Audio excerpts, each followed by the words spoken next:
1950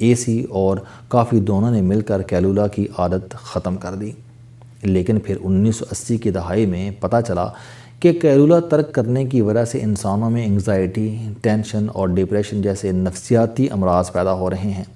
لوگ مزاجاً چڑچڑے ہو گئے ہیں۔ چڑچڑے پن پر تحقیق ہوئی تو پتہ چلا کہ یہ ایڈونوسین کے توازن کی خرابی کا نتیجہ ہے۔ یہ نقطہ ایک نئی تحقیق کا آغاز ثابت ہوا۔ 1990 کی دہائی میں کم خوابی کے مریضوں پر تجربات شروع ہوئے تو لوگوں کے چند گروہوں کو کیلولا کرایا گیا اور چند کو کافی پلائی گئی۔ یہ دونوں شروع میں ایکٹیو ہوئے، لیکن پھر کچھ عرصے بعد چڑچڑے پن کا شکار ہو گئے۔ یہ تجربات 2010 کے بعد ایک نئے فیز میں داخل ہو گئے۔ سائنسدانوں نے کیلولا اور کافی دونوں کو اکٹھا کر دیا۔ یہ مریض کو کافی پلاتے اور سلا دیتے۔ یہ تجربہ 8 سال جاری رہا۔ بے شمار گروپوں کو کافی پلائی گئی اور سلایا گیا، یہاں تک کہ نیا فارمولہ سامنے آ گیا۔ اس فارمولے کو نیب چینو کا نام دیا گیا۔ سائنسدانوں کے مطابق کیلولا زیادہ سے زیادہ 20 منٹ کا ہونا چاہیے۔ انسان 20 منٹ بعد گہری نیند میں چلا جاتا ہے اور یوں اس کی اصل نیند خراب ہو جاتی ہے۔ چنانچہ ہم اگر صرف 20 منٹ کیلولا کریں تو ہم فریش ہو جاتے ہیں۔ کافی کو بھی خون میں تحلیل ہونے اور جسم کو ایکٹیو کرنے کے لیے 20 منٹ درکار ہوتے ہیں۔ ہم کافی پینے کے فوراً بعد چاقو چوبند نہیں ہوتے۔ یہ آہستہ آہستہ خون میں شامل ہو کر 20 منٹ میں ہمارے دماغ تک پہنچتی ہے۔ لہٰذا ہم اگر دن میں 1 سے 2 بجے کے درمیان کافی کا 1 مگ پئیں اور فوراً کیلولا کے لیے لیٹ جائیں تو ہم 20 منٹ بعد توانائی کی آخری حد کو چھو رہے ہوں گے۔ ہم اگر اس کو اپنا معمول بنا لیں تو ہم 60 دن میں ٹینشن، انگزائٹی، ڈپریشن اور فرسٹریشن جیسے تمام امراض سے بھی جان چھڑا لیں گے اور ہم ایکٹیو زندگی بھی گزاریں گے۔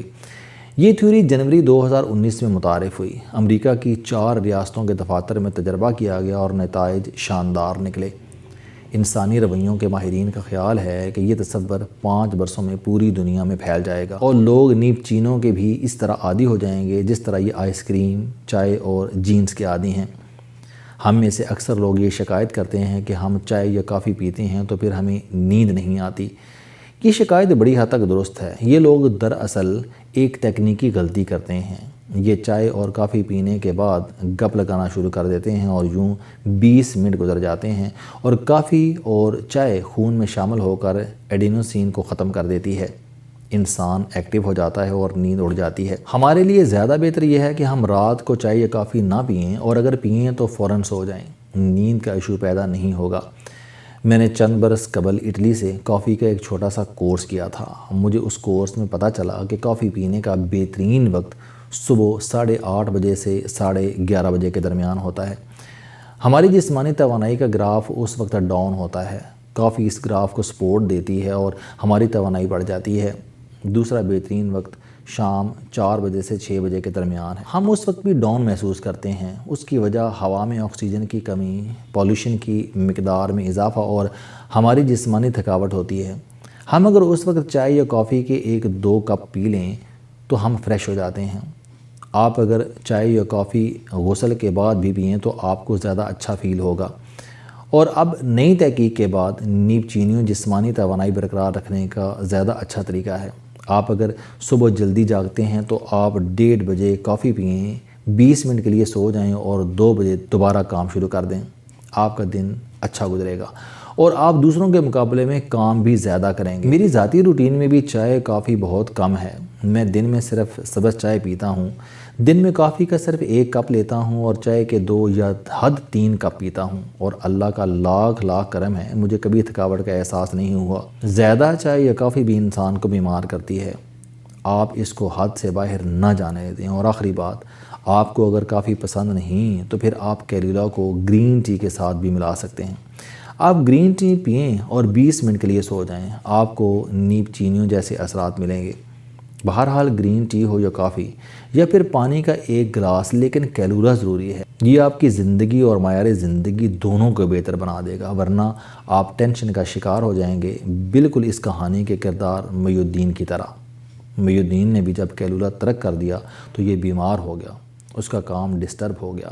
یہ اب گرین ٹی پیتا ہے، 20 منٹ کا کیلولا کرتا ہے اور ایک خوشگوار زندگی گزارتا ہے۔ السلام علیکم۔ آپ سٹوڈنٹ ہیں، کوئی جاب کرتے ہیں، کاروبار کرتے ہیں یا پھر آپ گھریلو زندگی گزار رہے ہیں، اگر آپ اپنی زندگی کو بدلنا چاہتے ہیں تو اس چینل علم دوستی پر آپ زندگی میں کامیابی کے لیے جاوید چوئی صاحب کے موٹیویشنل، سوشل، سیلف ڈسکوری سے ریلیٹڈ اور صحت سے متعلق بے شمار کالم سن سکتے ہیں۔ میرا دعویٰ ہے کہ یہ چینل آپ کی زندگی بدل دے گا۔